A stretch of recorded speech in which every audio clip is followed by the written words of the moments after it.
and we've been looking at the coordinate listing, so just your normal DTM surface points that you want to list from any surface. So that was the coordinate list that we've been looking at. And we've added in 8.4, we've added this strings coordinate list. So you no longer have to translate your string, platform strings, to a DTM surface to list it. You now have the option to create a table directly from the actual string platform. So looking at the lists or the labels for the coordinate list and the string listing in the Sheetfile settings, you'll see they're very similar. It's just the strings have a chainage item added to them. Okay, so the column widths and the headings very similar, but the strings listing has got the chainages added to them.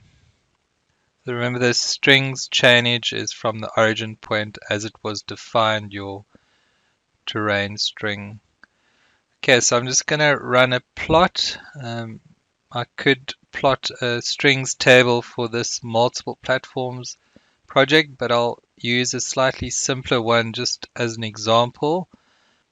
So yeah, I've got 3 strings platforms that are designed in a previous webinar. Just going to run the plot routine with the standard plan sheet file. I've already got a defined plot region and I've activated the new strings listing. Okay, and then you can see the 3 platforms, string platforms, and the tables.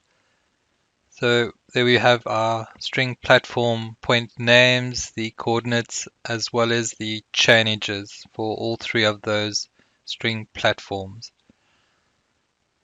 Okay, so you can also truncate those lists. We've also given you that option in the sheet file. So I'm just going back to my plan sheet file to that strings coordinate list.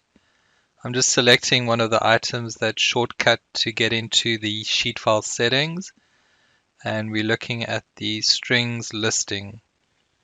So once again, you have got a maximum number of rows that you could set to reduce the length of your tables.